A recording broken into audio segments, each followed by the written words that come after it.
Noi siamo qui. We are here. But where are we? This doesn't look like India. Well, surely it was not.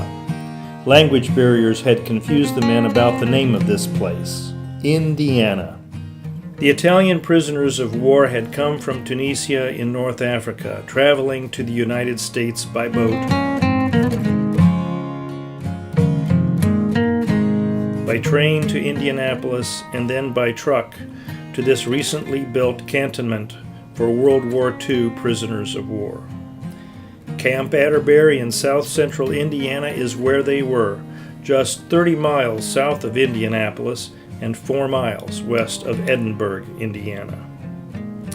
The prisoners stepped into the military base named Camp Atterbury, planned and constructed as a result of the Japanese bombing of Pearl Harbor on December 7, 1941.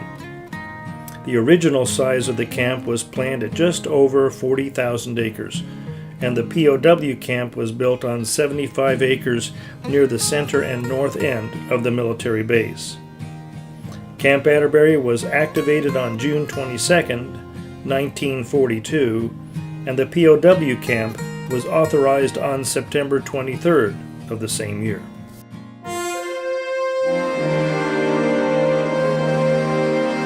In 1943, after the United States joined their allies in North Africa, the Italian front collapsed, culminating in the destruction of the Italian 10th Army. In Tunisia, 125,000 Italian soldiers were captured by the Americans. The Italian fascist dictator Benito Mussolini failed in his attempt to create a modern Roman Empire. When, on April 30th, 1943, 767 Italian soldiers captured in North Africa arrived at Camp Atterbury, they received clean clothes, used shoes and socks, their own beds, hot meals and showers, and were able to eat at tables.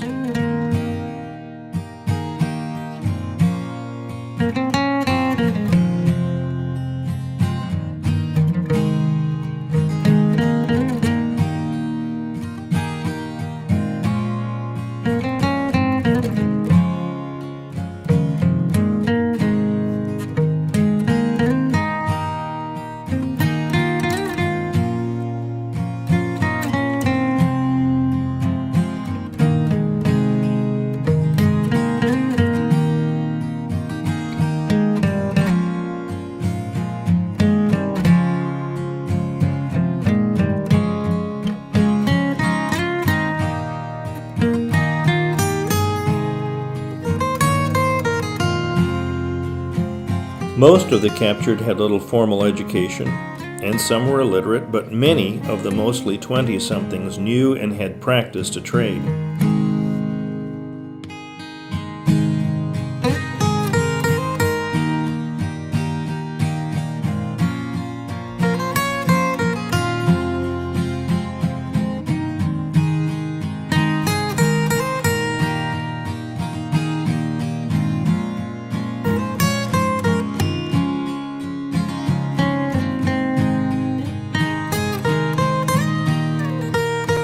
So, Pauline, did you know any of the Italian prisoners of war? No, I didn't. But they worked for your brother? Yes. And do you remember any interesting stories that might have come across the table in talking to your brother about the Italian prisoners of war? I know that you mentioned that the POWs were really impressed at how well the ground grew vegetables. Yes, they did. They enjoyed the work. They were happy and they'd sing. Oh, really? While they were working. They were pleased to be here. It was nice. And my brother would go down or have somebody go down in a truck and bring them up here every day.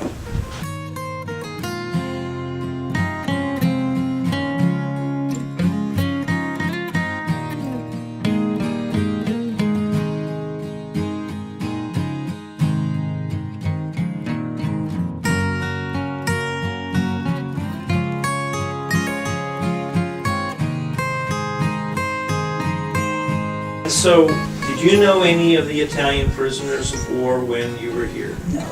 Okay. I was young and not married, and I lived in Indianapolis. But they talked about it. And they talk about that was your brother? Yes. And what relation did he have with the prisoners of war? He paid them. He paid them because they worked here? Yes. And this was his farm? Yes. Okay. And how did he get involved with using the POWs? Do you remember? Well, he needed help on here because when you plant a lot of things on this acreage, you need a lot of help. Okay. And so he found out that he could go down there and get them. They would help him out. And that was in? 43. Okay. That's what it says on this.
But your brother's relationship with the Italians was very good. Oh, yes. They wrote letters back and forth even when they were sent to a different camp Okay. in Ohio and so on.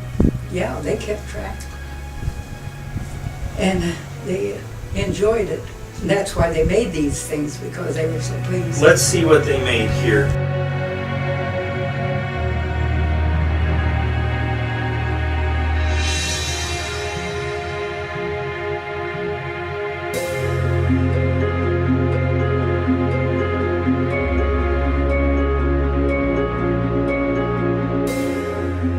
When the Italian prisoners of war were here, your brother had good rapport with them? Absolutely, absolutely. He and his wife. You'll see by some of the things in this.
Pauline, how many acres was the farm at that time? 83 acres. Okay, and those were all arable, and the Italian prisoners of war helped your brother with those? Absolutely. Now, I think about 60 acres was what was in vegetables and so on. Okay. Because see, there's farms and barns and stuff. And did they help plant and harvest? Oh, yes. Oh, both? Well, now, I don't know if they stayed long enough to harvest or not. I really don't know that. Do you know how long they were able to help? All the whole planting season, I'm sure. In 1943, Mm-hmm. but not 44. I don't know because it's just 43 on that book. Okay.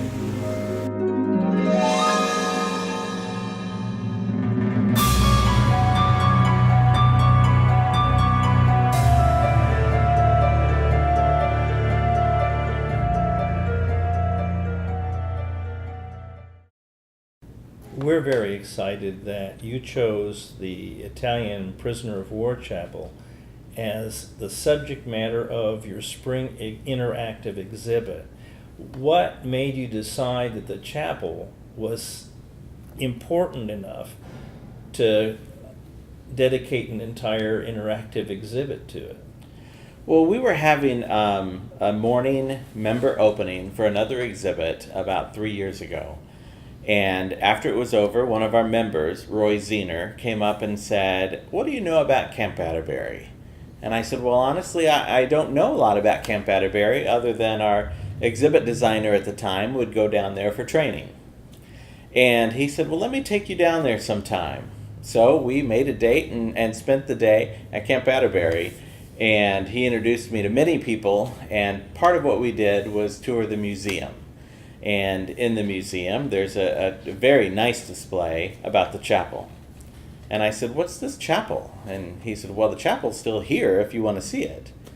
And I said, "Well, I absolutely want to see it." I was, just from the stories in the Camp Atterbury Museum itself, I knew there was something interesting about this. But then seeing the chapel was almost breathtaking, because you just kind of can imagine, even though it's unimaginable, what life was like at Camp Atterbury for these prisoners of war. So in that, I knew there was a story there. I had no idea Indiana had prisoners of war during World War II. And the vast majority of people that I tell about this exhibit had no idea. So what I love about this is it's going to bring a story that's mostly unknown to a whole new audience. I'm glad you're doing it. As a member of the board of directors of the Italian Heritage Society, we're particularly interested in things Italian, and especially as they relate to Indiana in our case. Can you tell me, in the panoply of things historical, now that this year especially, Indiana is celebrating, of course, its bicentennial, how do you frame the significance, if there is kind of a parameter in your mind or a yardstick or some way of judging how the chapel itself is of historical significance? The chapel for me is of historical significance because right now we're living through a time of, you're not like me, so I don't know how I should feel about you. You're not like me, so maybe you don't even belong here. And I believe for the Italian prisoners of war, they were feeling some of those very same feelings. We're in a very heavy political climate right now where some people are looking for the other. Who's not like me, and who can I blame for this? And I feel like, certainly during World War II, we were dealing with that. And then you have this group of Italian prisoners of war who had never been here before, probably had not thought about what it would like to be here in the United States, and here they are plopped in the middle of Indiana. And how did they deal with that? How did the community deal with that? What was, Camp Atterbury's response to that? And so this exhibit, that takes place in 1943 has 2016 written all over it. That's very interesting. I had not thought of the cultural interaction relating to the present day. And in your findings, is there a conclusion as to how these foreigners, people like that come from my background, for instance, how they meshed or didn't mesh with the local population? Not only the prison, but any other of the surrounding areas, if they were exposed to them. The nice thing is, I've come to this exhibit and experience with no frame of reference. So everything is new to me, everything is fresh to me. But what is surprising is how integrated the Italians and the Americans were as a result of working on family farms. This was a time when a lot of the American boys were gone, but the work didn't stop, and you still had to feed families, and you still had to grow crops here. And so a lot of the Italian prisoners of war were used to work on these farms. And used really isn't even the right word. I think that the relationships developed between the farm families and the prisoners of war was nothing short of miraculous. When you talk to these families today, and they're still telling these stories, they're showing you photographs of the prisoners of war as they worked on the farm, and you go back and read the newspaper articles and things like that. That to me is really exciting and a way to share this story. And I know we're going to find families throughout this experience who maybe had prisoners of war working on the farm but hadn't even thought about it for years, or grandchildren now who never even heard those stories. We find that here often. Our Lady's Chapel in the Meadows stands silent witness to the hearts, minds, and faith of the POWs, far from home and alone in enemy territory. Soon after their arrival, the papal nuncio, Cardinal Amleto Cicognani, visited and said Mass on the site of the chapel. Perhaps this visit provided the original impetus for this memorial.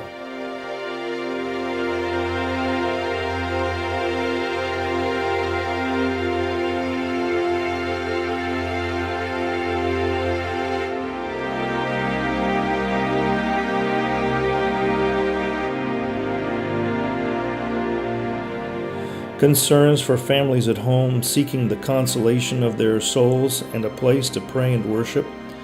From among the many artisans and craftsmen, many uneducated and some illiterate, the chapel came to be built.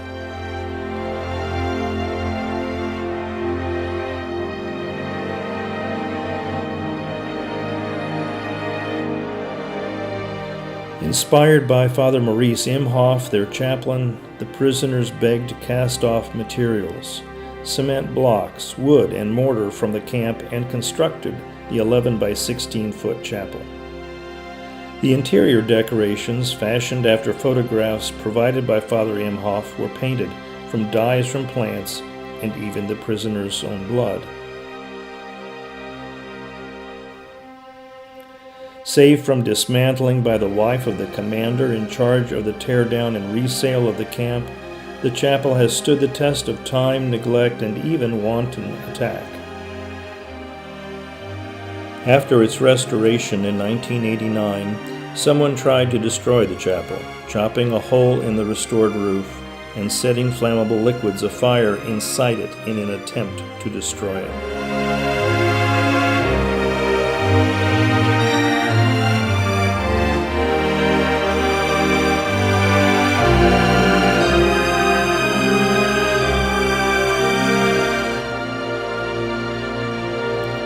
Here stands an enduring testament to the faith of our Italian kinsmen.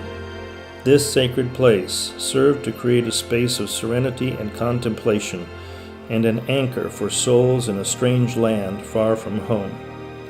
Here they could recollect themselves, pray for their loved ones back home, and thank God for their deliverance from the immediate horror of war. It remains for all present to understand, appreciate, and respect the meaning of this monument.